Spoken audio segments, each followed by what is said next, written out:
Critical theory is the basis for gay studies, black studies, women's studies, and various other studies departments found on American university campuses today. These departments are the home base of political correctness.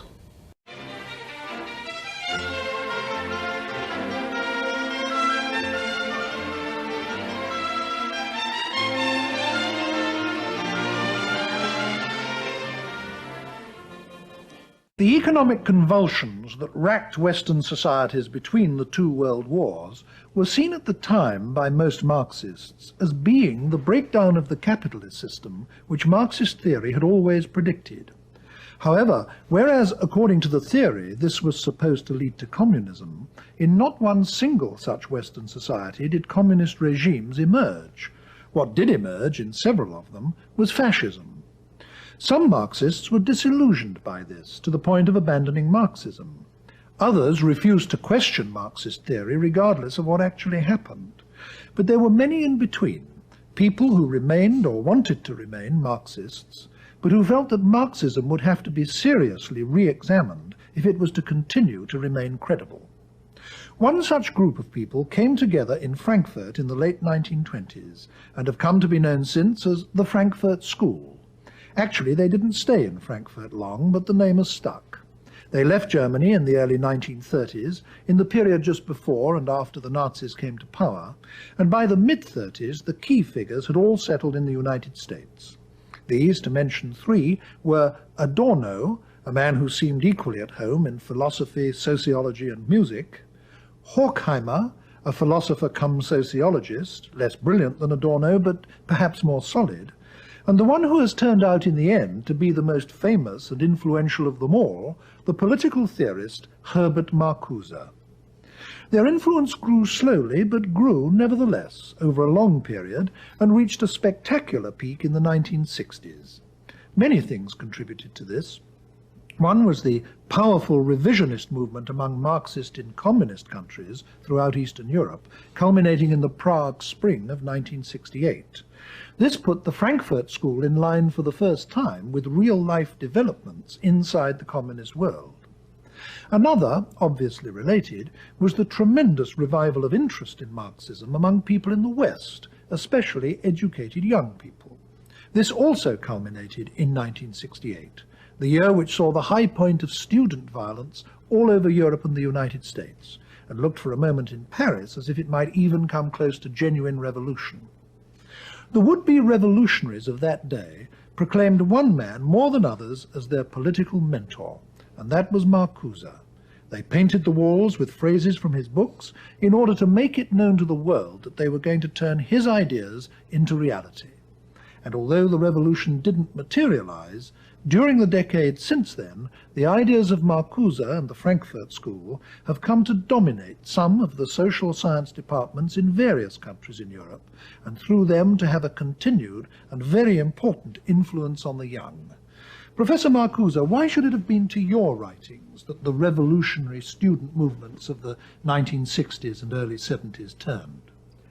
Well, I was not the mentor of the student activists of the 60s and early 70s. What I did is formulate and articulate some ideas and some goals that were in the air at that time. That is about it.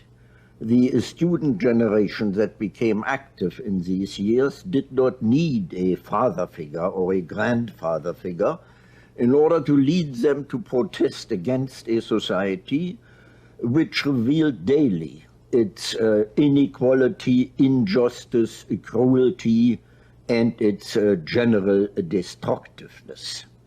They could experience that. They saw it before their own eyes. As features of the society, I only mention the heritage of fascism. Fascism was militarily defeated. The potential for a repetition was still there. I would like to mention racism, sexism, the general insecurity, the pollution of the environment, the degradation of education, the degradation of work, and so on and so on. In other words, what exploded in the 60s and early 70s was a blatant contrast between the tremendous available social wealth and its miserable, destructive and wasteful use. And I think one might add, I mean, whether one agrees with your view on any or all of these matters or not, that the prevailing orthodoxies in philosophy in the colleges and universities throughout the West at this time simply didn't deal with these questions at all, did they? Certainly analytic philosophy didn't, positivism didn't, and so on. They did not. And we in Frankfurt and later in the United States could not conceive of any authentic philosophy which did not in one way or the other reflect the human condition in its concrete situation, the social and political situation, and so on and so on. For us, philosophy has always been, to a great extent, social and political philosophy ever since Plato. Yeah.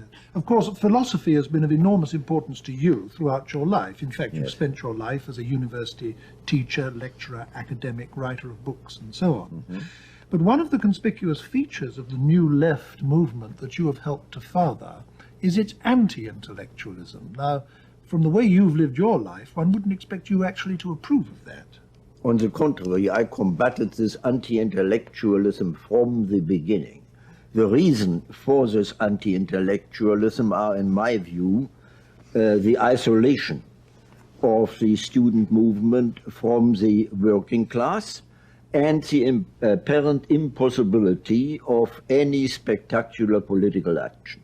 This led gradually to some kind of, well, let me say inferiority complex, some kind of self-inflicted masochism, which found expression, among other things, in this contempt for intellectuals because they are only intellectuals and don't achieve anything in reality. I must say it's of unique interest to hear criticisms of the New Left from you, of all people. While we're on this subject, what other important defects do you think that the New Left movement has developed as it has gone along? Well, I would mention perhaps as a main defect the unrealistic language and in many cases the totally unrealistic strategy among the New Left, by no means general, but very definitely among the New Left. The refusal to recognize that we are not in a revolutionary situation in the advanced industrial countries, that we are not even in a pre-revolutionary situation, and that the strategy has to be adapted to this situation. Secondly, among the New Left, again, that does by no means refer to all of the groups, among the New Left, the refusal to re-examine and to develop Marxian categories, to make a fetish out of Marxist theory, to treat the Marxian concepts as reified, objectified categories in order instead of becoming conscious finally of the fact that these are historical and dialectical concepts which cannot simply be transmitted, which have to be re-examined in accordance with the changes in the society itself.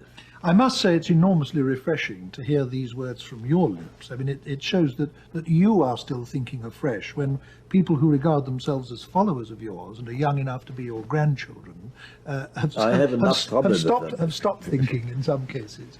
But now you've brought us to what was really the guts of the Frankfurt school itself as it started, when you started talking about the re-examination of Marxist concepts. As I said in my introduction to this program, it was the feeling that Marxism had to be re-examined and reconstructed that gave rise to your movement, particularly as a result of fascism. But fascism wasn't the only thing that precipitated it, was it? I mean, there were other political factors too. Can you comment on what some of them were? You mean some of the factors which demanded a revaluation of Marxian categories? Yes. To me, one of the most important ones concerns the concept of socialism itself. in the development of Marxian theory, not in Marx himself, but in the development of his theory, socialism has become, the concept has almost entirely been focused on a more rational, larger development of the productive forces, on an ever higher productivity of labor, on a more rational distribution of the project, instead of stressing that a socialist society, as Marx envisaged it, at least the younger Marx envisaged this, was a society qualitatively different from all preceding societies. Now, in what way qualitatively different? The main point, I would say, is for Marx, a genuine socialist society was a society in which the quality of life was decidedly different from the existing societies. Meaning, in a genuine socialist society, labor, full-time alienated labor, would no longer be the measure of wealth and value. In an authentic socialist society, men and women could live their life without fear, without being compelled to spend their entirely adult existence in alienated performances. This image has been obscured, and the result was some kind of frightening continuity between the developed and advanced capitalist societies and the image of a socialist society. Yes, socialism began to become like its enemy, so to speak. Exactly. I know from your writings that you had other very central criticisms of Marxist theory. Two that I would like to mention, partly because they're probably connected in your mind, is that you regarded Marxism as anti-libertarian, or at least insufficiently libertarian, as the Marxist tradition developed, and you also thought that it didn't take sufficient account of the individual. Now, it would be very interesting to hear you comment on those 2 points. Marx did not concern himself very much with the individual, and he didn't have to, because at his time, the very existence of the proletariat made this class a potentially revolutionary class. Now, things have changed considerably since. You know, the question is to what extent can the present working class in the advanced industrial countries still be called a proletariat? The Western European countries have abandoned this concept altogether. Now, what has taken place is a large-scale integration of perhaps the majority of the population into the existing capitalist system.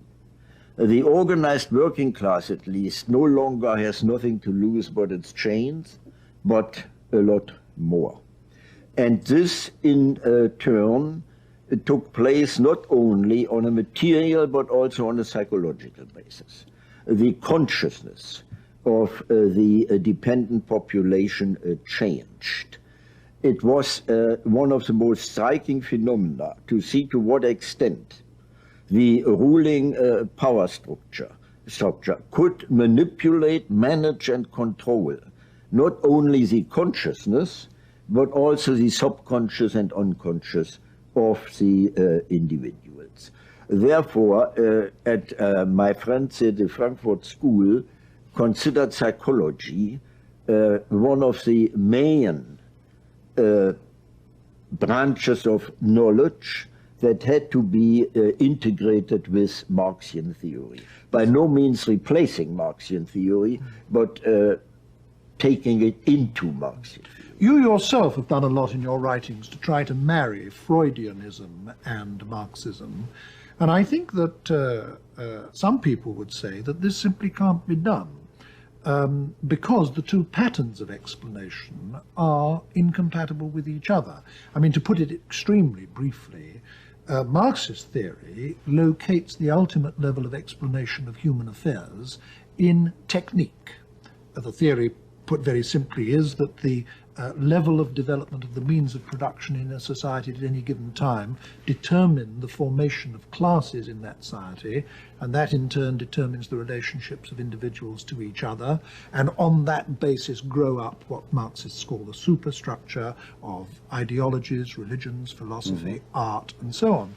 Now, according to Freud, something entirely different is the ultimate explanation of human behavior. The ultimate explanation, according to him, lies in the repressed contents of the unconscious, our unconscious wishes, fantasies, fears, feelings, and so on, which are repressed as a result of distortions in our earliest relationships, above all with our parents.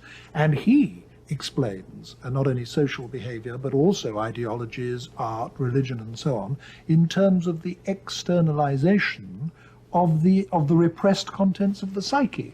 Now, these are two entirely different kinds of explanation of the same set of phenomena. How can you possibly marry the two into a single theory? I think they can easily be married, and it may well be a very happy marriage. I think there are two extremely different interpretations of two different levels of the same whole, the same totality. The primary drives, the unconscious primary drives, which Freud stipulated, namely erotic energy and destructive energy, eros and thanatos, develop within a specific given social framework, which in one way or the other regulates the manifestation of these primary drives. Now, the social impact goes even further than that. According to Freud, the more intense the repression in a society, the more what happened is a mobilization of surplus aggressiveness against this repression. Now, since, again according to Freud, repression is bound to increase with the progress of civilization, at the same time and parallel to it, aggressive energy, surplus aggressiveness, is going to be mobilized and is going to be released.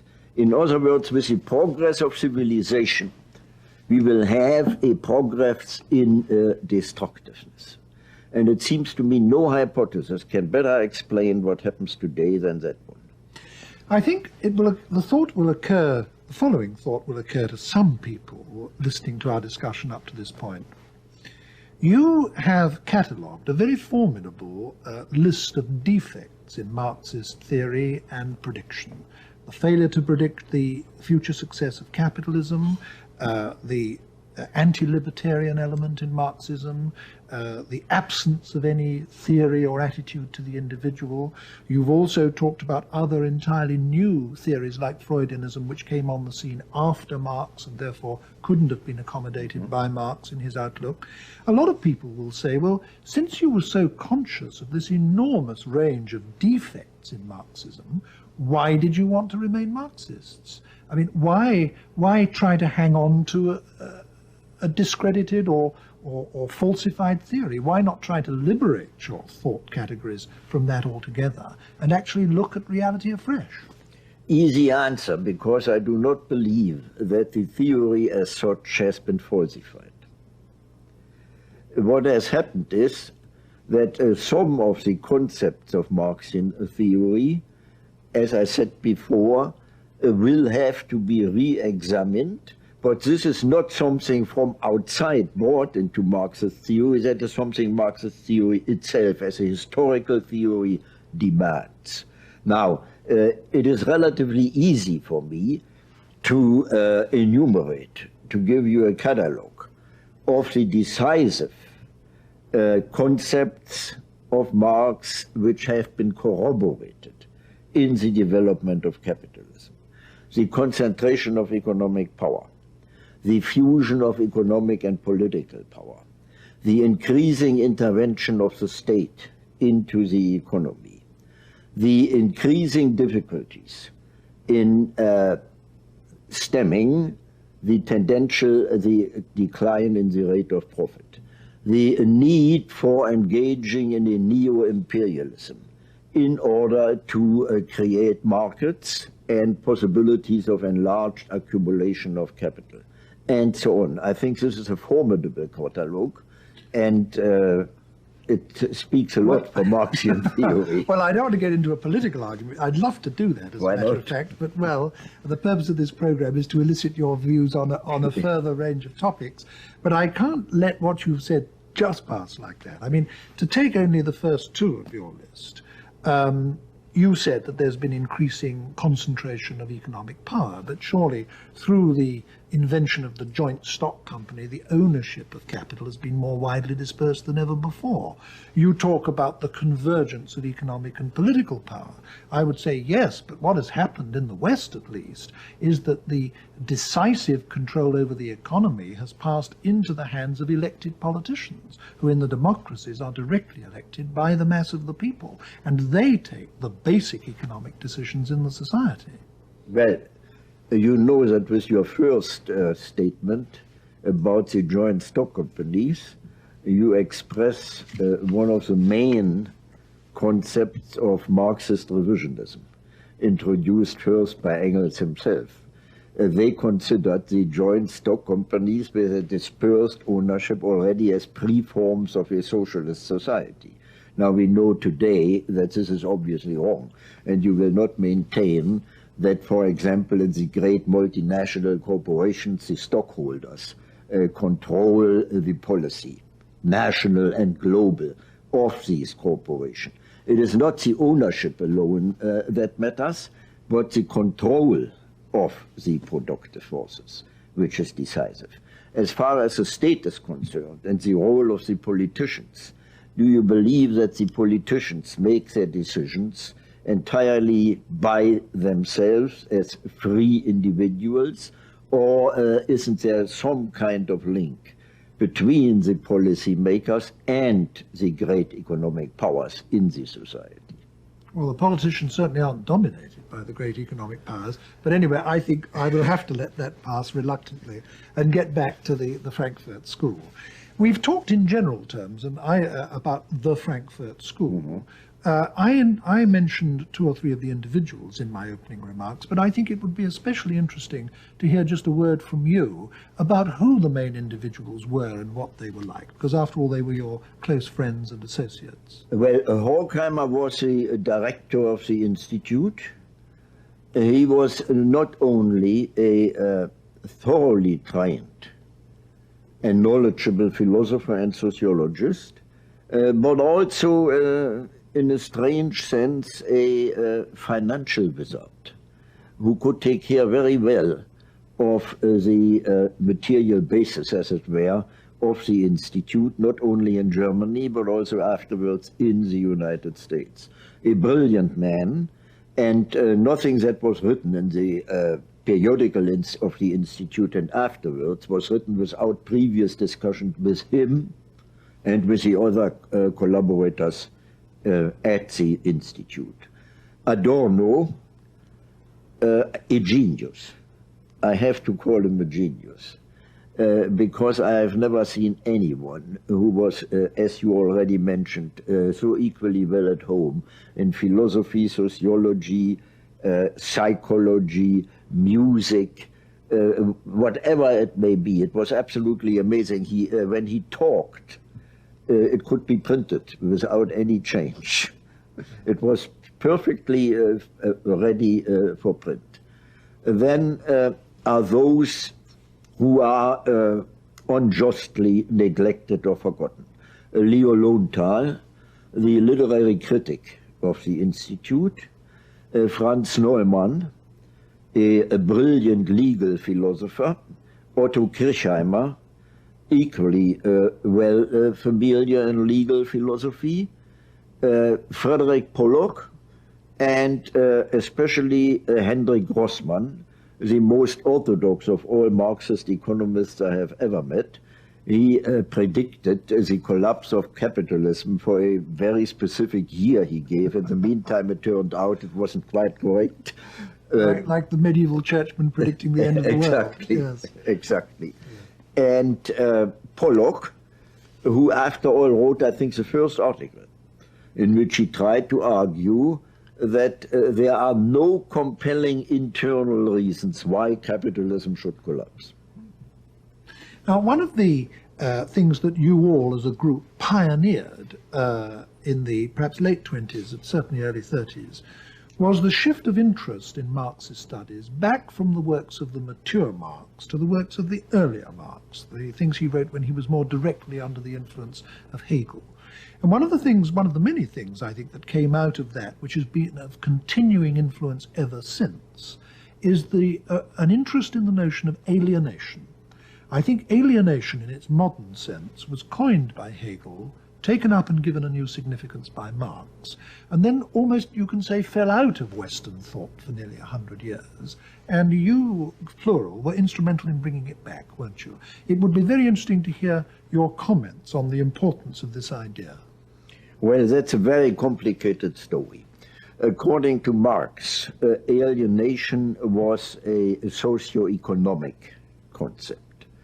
And it meant, basically, this is a very brutal abbreviation, that under capitalism, men and women could not, in their work, fulfill their own individual humane faculties and needs. That this was due to the capitalist mode of production itself, and could only be remedied by radically changing this mode of production. Now today, the concept of alienation has been expanded and extended to such an extent that this original content is almost entirely lost. An extension all too easy, which I consider not only premature, but also wrong.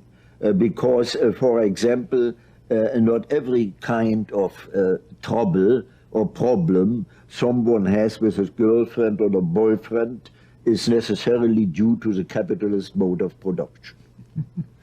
In other words, you think that the idea has been trivialized? Trivialized, and it very needs to be restored. Yes, and that it's in its original significance, it is of fundamental importance. Fundamental. Yes, yes. We've talked up to this point in our discussion in rather negative terms. We've talked about what the Frankfurt School was against. We've talked about its critique of Marxism and, at least by implication, its critique of the capitalist system. What was its positive contribution? Well, I would say, to start with the easiest one, one of its decisive positive contributions was a prediction of fascism long before it actually happened. Secondly, what Horkheimer himself considered as a distinguishing characteristic, the interdisciplinary approach to the great social and political problems of the time, cutting across the academic division of labor, applying sociology, psychology, philosophy to the understanding and developing of the problems of the time. And in my view, the most interesting contribution, the attempt to answer the question, what actually has gone wrong in Western civilization, that at the very height of technical progress, we see at the same time the opposite as far as human progress is concerned. Dehumanization, brutalization, the torture again as normal means of interrogation, the wasteful development of nuclear energy, destructiveness everywhere, and so on. How has this happened? And he, especially Horkheimer, but also the others, went back into not only a social but also intellectual history, and tried to define the interplay between progressive and repressive categories throughout the intellectual history of the West, especially in the Enlightenment, for example, which is usually considered as one of the most progressive phases in history, and the Frankfurt School pointed out to what extent this apparently perfectly clear progressiveness, this liberating tendency, was at the same time tied up with regressive and repressive tendencies. This picture that you paint of a group of Marxists almost obsessed with the question, what has gone wrong, suggests to me a politics of disillusionment. I mean, there seems to be an aura about it of disappointed hopes, disappointment with a Marxist theory, disappointment perhaps even with the working class itself for failing to be an effective instrument of revolution. Was there something disappointed or disillusioned or pessimistic at the center of your approach in those days? Well, if a disappointment means, as you formulated, disappointment with the working class, I would decidedly reject it. None of us has a right to blame the working class for what it is doing or what it is not doing. So this kind of disappointment, certainly not. There was indeed another disappointment, and that seems to me a very objective attitude. I mentioned it before, namely that the incredible social wealth that had been assembled in Western civilization, and mainly as the achievement of capitalism, was increasingly used for destroying rather than constructing a more decent and humane society. If you call that disappointment, yes, but I think it's a very justified and objective disappointment. And you saw your central task as being an investigation of the reasons as to why that was exactly so. How had it come about? So the essential enterprise of the Frankfurt School was a critical one. Definitely. Yes. Therefore, the term critical theory today, yes, for the writings of the Frankfurt, yes, School. One thing that the members of the Frankfurt School exhibited very considerable concern with from the beginning was aesthetics. And this, I think, differentiates it from most other philosophies, certainly from most other political philosophies. And you yourself have written a lot in recent years about aesthetic matters. Why did you and your colleagues always regard aesthetics as so important? Well, I believe, and it was Adorno who is to whom I'm closest in this respect, I believe that in art, literature, and music, insights and truth are expressed which cannot be communicated in ordinary language, let's say in prose for brevity's sake, and that with these truths, images, the image of an entirely new dimension is opened, which is either repressed or tabooed in reality. Namely, the image of a human existence and of nature no longer confined within the norms of a repressive reality principle, but really striving for their fulfillment and gratification, even at the price of death and catastrophe. I try to illustrate it by saying that let me use a terrible word, the message of art and literature is that actually the world should be experienced so as the lovers of all times experienced it, as King Lear experienced it, as Antony and Cleopatra experienced it. In other words, a rupture with the established reality principle, at the same time the invocation of the images of liberation. In other words, what you're saying now ties up with what you were saying very near the beginning of our discussion about your insistence that socialism should be concerned with a different quality of life, exactly, and not only with material exactly matters.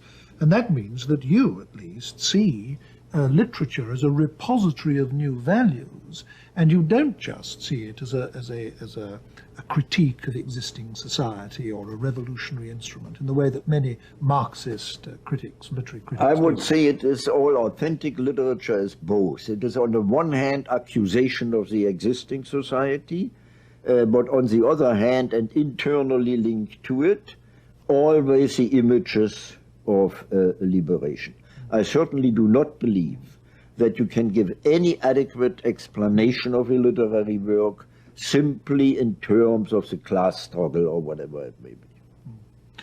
Well, this is a field in which thinkers in the tradition of the Frankfurt School, like yourself, are now doing fresh and original work.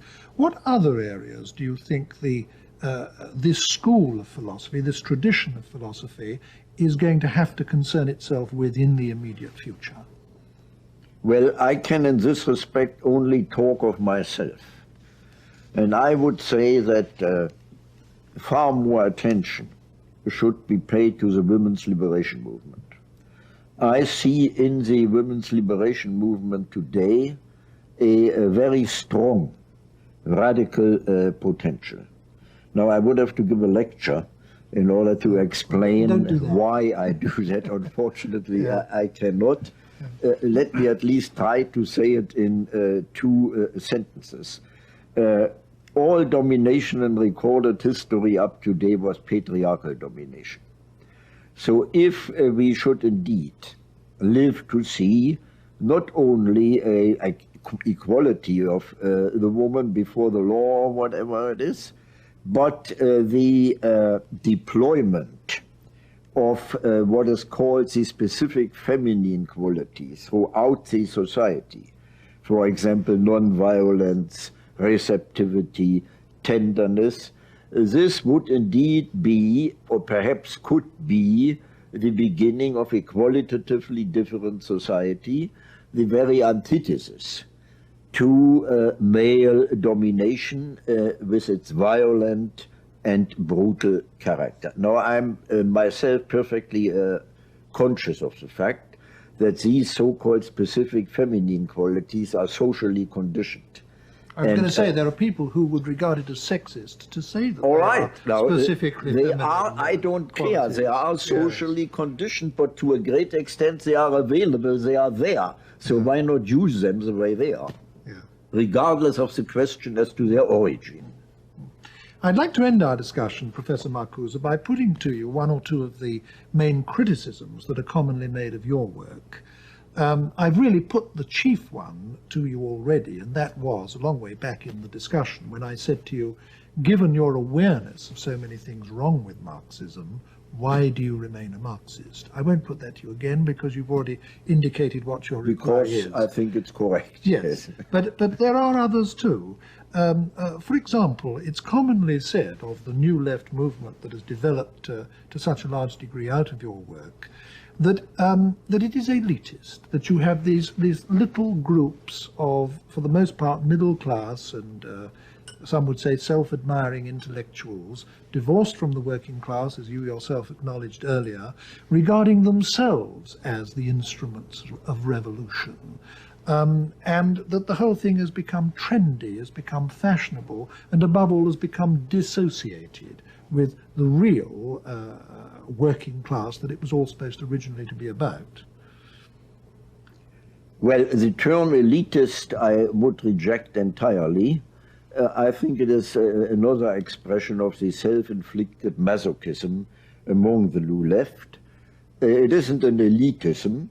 What we have are simply groups, which I would like to call catalyst groups, which, because of the privilege of their education and training, indeed develop intelligence, theory, as remote from the material process of production. That cannot be remedied by any dictum. This can be remedied only in the process of change itself. Now, I have never maintained that these catalyst groups could ever replace the working class as subjects and agents of the revolution. They are educational groups, mainly political, but not only political education. Their main task is the development of consciousness, trying to counteract the management and control of consciousness by the established power structure, and so on. But they are certainly not a substitute for the working class itself. Now, the second point you brought up, the language. To a great extent, now, I this agree. was, if I may stop you here, Professor Marcuse, this was something I said to you before we went on the air to tape this program. So let me say it again so that the viewers will know. This was something that I was saying in criticism of you when we were talking earlier. What I said then, and I'll repeat it now, is that I think something that may sound like a trivial criticism, but is not trivial, is that so many of the writings of the Frankfurt School are in fact very, very difficult to read. Worse than that, they're turgid, sometimes unintelligible. I exempt, and I do it sincerely, yours from this. Your writings They're are bad enough. your writings, Adorno, for example. Earlier in this discussion, you described Adorno as a genius. Now, I find some Adorno literally unreadable. Now, that seems to me to constitute an enormous barrier between the ideas you were trying to disseminate and the public you were trying to disseminate them to. And this is a serious criticism. And if anything, it's made greater by the fact that other alternative philosophies are often expounded by writers who are very good writers. For example, in the analytic tradition, there is almost a tradition of wit and verve. I mean, Bertrand Russell won the Nobel Prize for Literature. So, incidentally, did Jean-Paul Sartre, probably the leading exponent of existentialism. So, when one reads existentialism or analytic philosophy, you conceded Heidegger. Well, I deliberately didn't mention Heidegger because he doesn't fit my thesis. Exactly. But nevertheless, I think it is fair to say that the writings of the Frankfurt School as a whole are extraordinarily turgid. Now, why was that? Why is it? Well, to a great extent, to some extent, I agree with you. And I confess that there are many things in Adorno I don't understand. I want at least to say one word about his justification. It was that ordinary language, ordinary prose, even a little sophisticated one, has been so much permeated by the establishment, by the express so much the controls and the manipulation of the individual by the power structure, that already in the language you use, you have to indicate the rupture with conformity.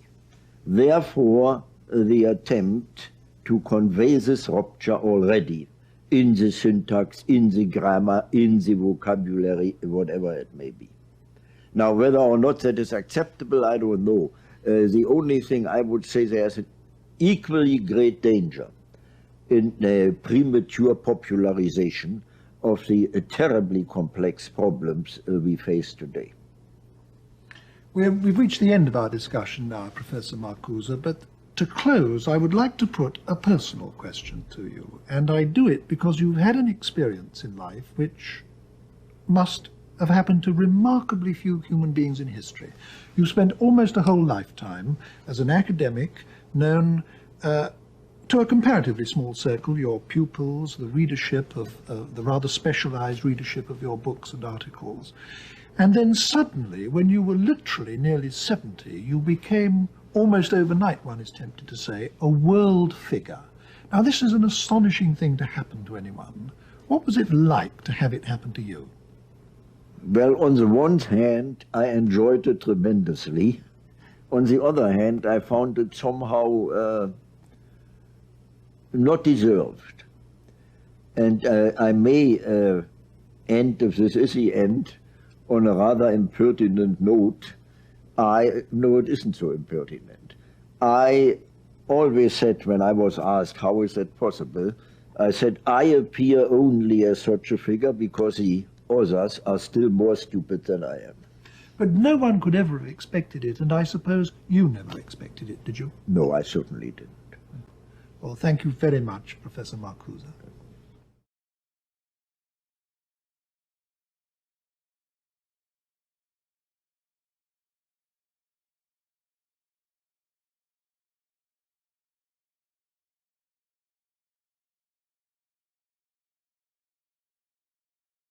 Please join me in welcoming Bill Lind.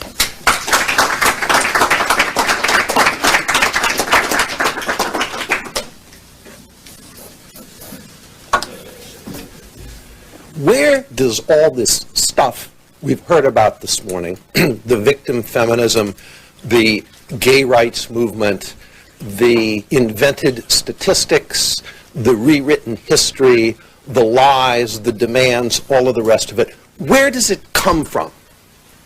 I would hope that that would be a question that would be at the forefront of the mind of anyone who is caught up in this. When I was listening to our first panelist talk about the discovery that men and women's brains differ as regard to their ability with spatial relationships, I immediately thought of the fact that anyone who's ever gone grocery shopping knows that, because 9 out of 10 shopping carts left in the middle of the aisle are left there by women. If I said that today on many American campuses, I would be hauled up on trial, literally on trial, in a kangaroo court and face some kind of punishment. For the first time in our history, Americans have to be fearful of what they say, of what they write, and of what they think. They have to be afraid of using the wrong word, a word that is denounced as offensive or insensitive, as racist, sexist, or homophobic. We have seen other countries, particularly in this century, where this has been the case, and we have always regarded them with a mixture of pity and, to be truthful, some amusement, because it has struck us as so strange that people would allow a situation to develop where they had to be afraid of what words they used. But we now have that situation in this country. We have it primarily on college campuses, but we have it spreading throughout the whole society. Where does it come from? What is it? We call it political correctness. The name originated as something of a joke, literally in a comic strip, and we tend to still think of it somehow as only half serious. In fact, it's deadly serious. It is the great disease of our century, the disease that has left tens of millions of people dead in Europe, in Russia, in China, indeed around the world. It is the disease of ideology. PC is not funny. PC is deadly serious. And if we look at it analytically, and if we look at it historically, we quickly find out exactly what it is. Political correctness is cultural Marxism. It is Marxism translated from economic into cultural terms in an effort that goes back not to the 1960s and the hippies and the peace movement, but back to World War I. If we compare the basic tenets of political correctness with classical Marxism, the parallels are very obvious. First of all, both are totalitarian ideologies. The totalitarian nature of political correctness is revealed nowhere more clearly than on college campuses, many of which have at this point become small, ivy-covered North Koreas, where the student or faculty member who dares to cross any of the lines set up by the gender feminists and the homosexual rights activists or the local black group or Hispanic group or any of the other sainted victims groups that PC revolves around, quickly finds themselves in judicial trouble. They face, within the small legal system of the college, they face formal charges, they face some kind of star chamber proceeding, and they face punishment. That is a predecessor, that is a little look into the future that political correctness intends for the nation as a whole. Indeed, all ideologies are totalitarian because the essence of an ideology, and I would note that conservatism, correctly understood, is not an ideology, but the essence of an ideology is it takes some philosophy and it says, on the basis of this philosophy, certain things must be true, such as women are oppressed, and that the whole of the history of our culture is the history of the oppression of women. Since reality contradicts that, reality must be forbidden. It must become forbidden to acknowledge the reality of either our history or our current circumstances. People must be forced to live a lie. And since people are naturally reluctant to live a lie, they naturally use their eyes and ears to look out there and say, well, wait a minute, this just isn't true. I can see it isn't true. The power of the state must be put behind the demand to live a lie. And that is why an ideology invariably creates a totalitarian state. Second, the cultural Marxism of political correctness, like economic Marxism, has a single-factor explanation of history. Economic Marxism says that all of history is determined by ownership of the means of production. Cultural Marxism of political correctness says that all history is determined by power. Which groups, defined in terms of race, sex, etc., have power over which other groups. Nothing else matters. And all literature, indeed, is about that. Everything in the past is about that one thing. Third, just as in classical economic Marxism, certain groups, workers and peasants, are a priori good, and certain groups, the bourgeoisie, capital owners, are evil. So in the cultural Marxism of political correctness, certain groups are good. Feminist women, only feminist women. Non-feminist women are deemed, by the way, not to exist. Blacks, Hispanics, homosexuals, various other groups are determined to be victims and therefore automatically good, regardless of what any of them do. And similarly, white males are determined automatically to be evil. They are the equivalent of the bourgeoisie in economic Marxism. Both economic and cultural Marxism rely on expropriation. When the classical Marxists, the communists, took over a country like Russia, they expropriated the bourgeoisie. They took away their property. Similarly, when the cultural Marxists take over a university campus or something else, including a society as a whole, they expropriate through things like quotas for admissions. When a white student with superior qualifications is denied admittance to a college in favor of a black or Hispanic who is not as well qualified, the white student is expropriated. And indeed, affirmative action in our whole society today is a system of expropriation. White companies, white-owned companies don't get a contract because the contract is reserved for a company owned by, say, Hispanics or women. So expropriation is a principal tool of both forms of Marxism. And finally, both have a method of analysis that automatically gives the answer they want. For the classical Marxist, it's Marxist economics. For the cultural Marxists, it is deconstruction. Deconstruction essentially takes any text, removes all the meaning from it, and then reinserts whatever meaning they desire. So that we find, for example, that all of Shakespeare is about the suppression of women, or the Bible is really about race and gender. All of these texts simply become grist for the mill that prove, quote unquote, that all of history, again, is about which groups have power over which other groups. So the parallels are very evident between the classical Marxism that we're familiar with in the old Soviet Union and the cultural Marxism that we see today as political correctness. But the parallels are not accidental. The parallels did not come from nothing. The fact of the matter is that political correctness has a history, a much longer history than anyone that very many people are aware of outside a small group of academics who have studied this. And the history goes back, as I said, to World War I, as do so many of the pathologies that are today bringing our society and indeed our culture down. Marxist theory said that when the general European war came, as it did come in Europe in 1914, that the working class throughout Europe would rise up and overthrow their governments, the bourgeois governments, because the workers had more in common with each other across national boundaries than they had in common with the bourgeoisie and the ruling class in their own country. Well, 1914 came, and it didn't happen. Throughout Europe, the workers rallied to their flag and happily marched off to fight each other.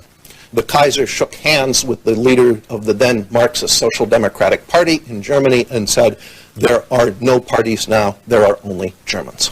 And this happened in every country in Europe. So something was wrong. Marxists knew by definition it couldn't be the theory. In 1917, they finally get a Marxist coup in Russia, and it looks like the theory is working. But then it stalls again. It doesn't spread. And when attempts are made to spread it immediately after the war, with the Spartacist uprising in Berlin, with the Bellicon government in Hungary, with the Munich Soviet, the workers don't support them. So the Marxists had a problem, and two Marxist theorists went to work on it, Antonio Gramsci in Italy and Georg Lukács in Hungary. Gramsci said that the workers can never see their true class interest as defined by Marxism until they are freed from Western culture and particularly from the Christian religion, that they are blinded by culture and religion to their true class interests. Lukács, who was considered the most brilliant Marxist theorist since Marx himself, said in 1919, who will save us from Western civilization? He also theorized that the great obstacle to the creation of a Marxist paradise was the culture, was Western civilization itself. And he gets a chance to put his ideas into practice, because when the homegrown Bolshevik Bellicon government is established in Hungary in 1919, he becomes deputy commissar for culture. And the first thing he did was introduce sex education into the Hungarian schools. That ensured, by the way, that the workers would not support the Bellicon government, because the Hungarian people looked at this aghast, workers as well as anyone else. But he already had made the connection that today many of us are still surprised by, that we would consider the latest thing. In 1923, in Germany, a think tank is established that takes on the role of translating Marxism from economic into cultural terms, that creates political correctness as we know it today, and that essentially has created the basis for it by the end of the 1930s. This comes about because the young, very wealthy son of a millionaire German trader, a fellow named Felix Weil, has become a Marxist, and he has lots of money to spend. And he is disturbed by the divisions among the Marxists. So he sponsors something called the First Marxist Work Week, when he brings Lukács and many of the key German thinkers together for a week of working on the differences within Marxism. And then he says what we need is a think tank. Washington's full of think tanks today. We think of those as very modern. In fact, they go back quite a ways. He endows an institute associated with Frankfurt University, established in 1923, that was originally to be known as the Institute for Marxism. But the people behind it decided at the beginning, in a tendency that now is very clear in political correctness as a whole, that it was not to their advantage to be openly identified as Marxists. The last thing political correctness wants is for people to figure out that it's a form of Marxism. So they instead name it the Institut für Sozialforschung, the Institute for Social Research. Weil is very clear about his goals here. In 1971, he wrote to Magee, the author of a principal book on the Frankfurt School, as the Institute for Social Research, it soon becomes known as informally.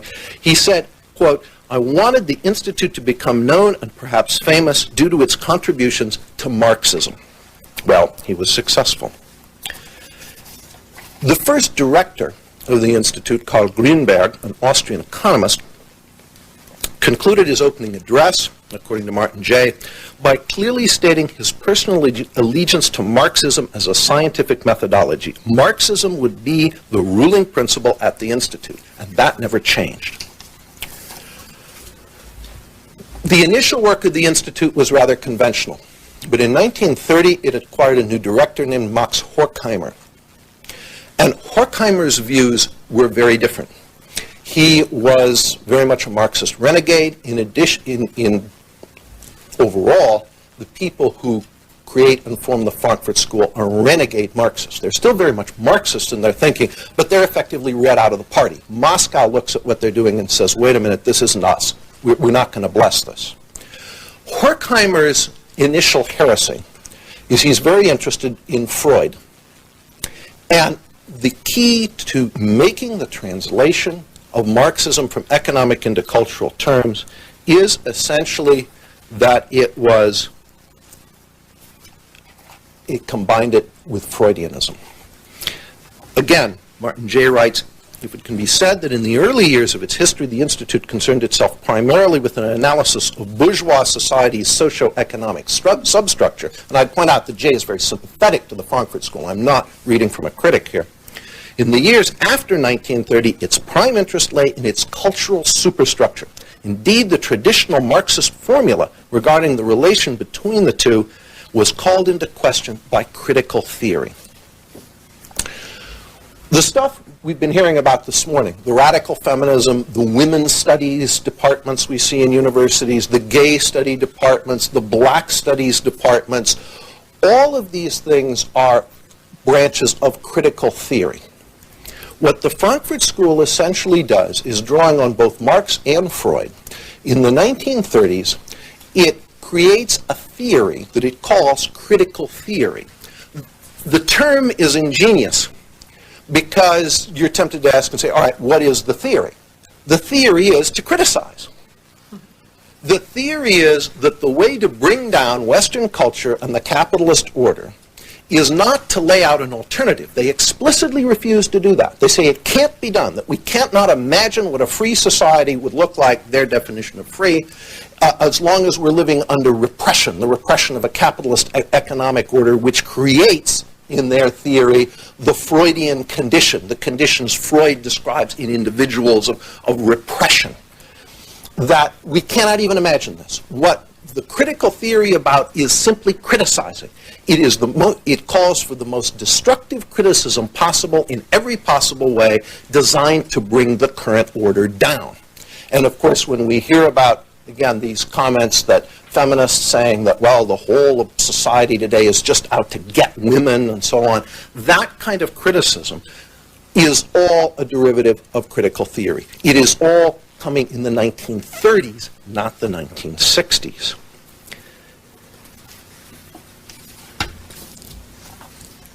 Other key members who join up around this time include Theodor Adorno, and most importantly, Erich Fromm and Herbert Marcuse. Fromm and Marcuse introduce an element which is now central to political correctness, and that's the sexual element. And particularly Marcuse, who in his own writings calls for a society of polymorphous perversity. That's his definition of the future they want to create. Marcuse, in particular, by the 30s, is writing some very extreme stuff on the need for sexual liberation. But this runs through the whole institute. So do most of the themes that we now see in political correctness. Again, as early as the 30s. In Erich Fromm's view, masculinity and femininity were not reflections of essential sexual differences, as the Romantics had thought. They were derived instead from differences in life functions, which were in part socially determined. Sex is a construct. Sexual differences are a construct. The emphasis we now see on environmentalism. Materialism, as far back as Hobbes, had led to a manipulative, dominating attitude towards nature. That was Horkheimer, writing in 1933 in Materialismus und Moral. The theme of man's domination of nature, according to Jay, was to become a central concern of the Frankfurt School in subsequent years. Horkheimer's antagonism, again in the 30s, to the fetishization of labor, here's where they're obviously departing from Marxist orthodoxy, expressed another dimension of his materialism, the demand for human sensual happiness. In one of his most trenchant essays, Egoism and the Movement for Emancipation, written in 1936, he discussed the hostility to personal gratification inherent in bourgeois culture. And he specifically referred to the Marquis de Sade favorably for his protest against asceticism in the name of a higher morality. How does all of this stuff come here? How does it flood into our universities? And indeed, into our lives today. The members of the Frankfurt School are Marxist. They're also, to a man, Jewish. In 1933, the Nazis come to power in Germany, and not surprisingly, they immediately shut down the Institute for Social Research. And its members flee. They flee to New York City, and the Institute is reestablished there in 1933 with help from Columbia University. And the members of the school, gradually through the 30s, though most of them continue to write in German, they gradually shift their focus from critical theory about German society, destructive criticism of every aspect of that society, to critical theory directed at American society. There is another very important translation. When the war comes, some of them go to work for the government, including Herbert Marcuse, who becomes a key figure in the OSS, the predecessor to the CIA, and some, including Horkheimer and Adorno, move to Hollywood. These origins of political correctness would probably not mean much to us today, except for two subsequent events. The first was the student rebellion here in the mid-1960s, which was driven largely by resistance to the draft and to the Vietnam War. But the student rebels needed theory of some sort. They couldn't just get out there and say, hell no, we don't want to go. They had to have some theoretical explanation behind it. Very few of them were interested in wading through Das Kapital. Classical economic Marxism is not light, and most of the radicals of the 60s were not deep.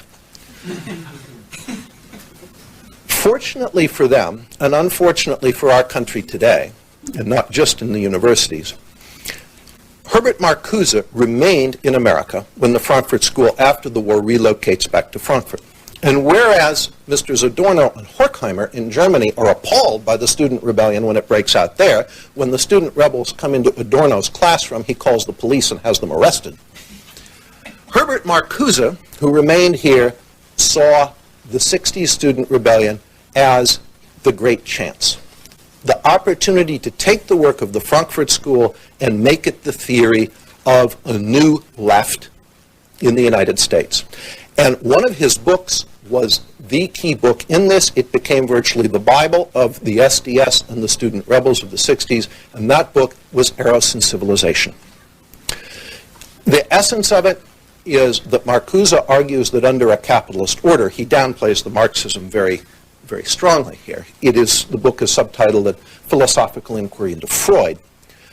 But the framework is Marxist. He essentially argues that in a capitalist order, again, repression is the essence of that order, and that gives us the person Freud describes, the person with all the hang-ups, the neuroses, because his sexual instincts are repressed. That we can envision a future, if we can only destroy this existing oppressive order, in which we liberate eros, in which we liberate the libido, in which we have a world, again, his own phrase, of polymorphous perversity, in which you can do your own thing. And by the way, in that world, there will no longer be any work, there'll only be play. What a wonderful message for the radicals of the mid-60s. They're students. They're baby boomers. They've grown up never having to worry about anything except eventually having to get a job. And here comes along a guy who's writing in ways they can easily follow and doesn't require them to read a lot of heavy Marxism and tells them everything they want to hear, which is essentially, do your own thing. If it feels good, do it. You never have to go to work. And by the way, Marcuse is the man who creates the phrase, make love, not war. He also explicitly states, coming back to the situation people now face on campus, that he defines liberating tolerance as intolerance from any movement coming from the right and tolerance for any movement coming from the left. Marcuse, as I said, joins the Frankfurt School when? In 1932, if I remember right. So all of this goes back to the 1930s. In conclusion, America today is in the throes of the greatest and direst transformation in its history. We are becoming an ideological state, a state with an official state ideology enforced by the power of the state. In hate crimes, we now have people serving jail sentences for political thoughts. And the Congress is now moving to expand that category ever further. Affirmative action is part of it. The terror against anyone who dissents from political correctness on campus is part of it. It's exactly what we've seen happen in Russia, in Germany, in Italy, in China, and it's now coming here, and we don't recognize it because we just call it political correctness and laugh it off. My message this morning is it's not funny. It's here, it is growing apace, and it is eventually going to destroy, as it seeks to destroy, everything that we have ever defined as our freedom and our culture. Thank you.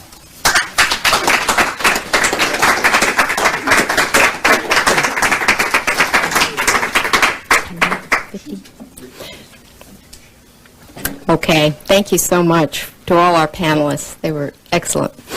We have 10 or 15 minutes for questions, so if you would raise your hand, I'd love to have you ask our panelists anything you'd like. Since we have a lot of victim groups here today, I'm sure that a lot of you will. Yes, Wes. Obviously, Bill, this whole thing that you discussed predates, if it predates the 60s, it certainly predates Bill Clinton's administration. But when you stop to think about it, does this not dovetail, this whole cultural Marxism and political correctness and controlling of thought and controlling of speech, dovetail into such things as the FBI files, the IRS audits, truth is whatever you want it to be, harassing ordinary citizens who heckle the president, and that sort of thing. And isn't this combination such that it might be perfect, or right for the timing of forming some kind of grassroots movement against this kind of blatant oppression? Well, let me say, first of all, the Clinton administration, Clinton is the first baby boomer president.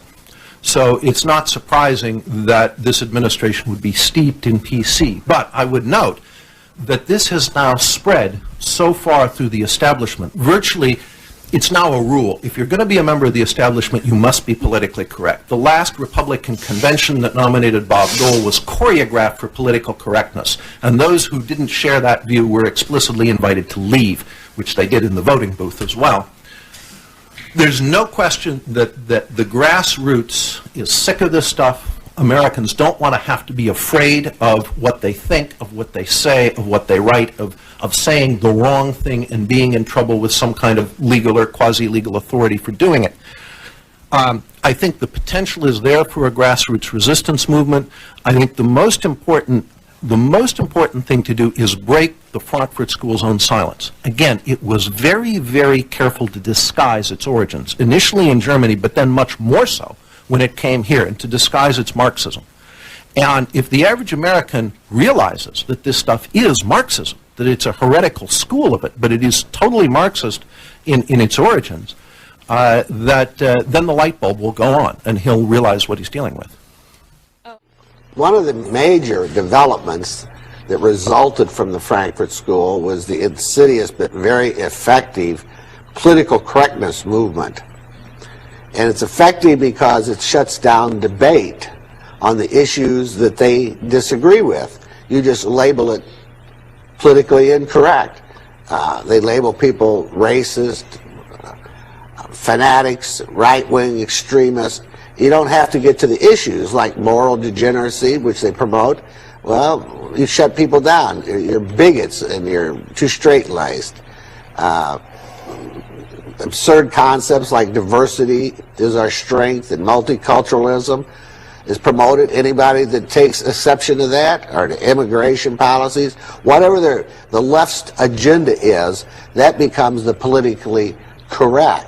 And those that disagree, which the vast majority of the American people do on most of these issues, they shut down debate on it within the media and the institutions, particularly in education, by simply labeling it as politically incorrect. How dare you have these thoughts after we've already told you that this is what we're supposed to believe in, and this is how we're supposed to think, that the people themselves really don't get an opportunity, and that's why some of these young people have been brainwashed, because they're never given the opportunity to hear the opposition point of views.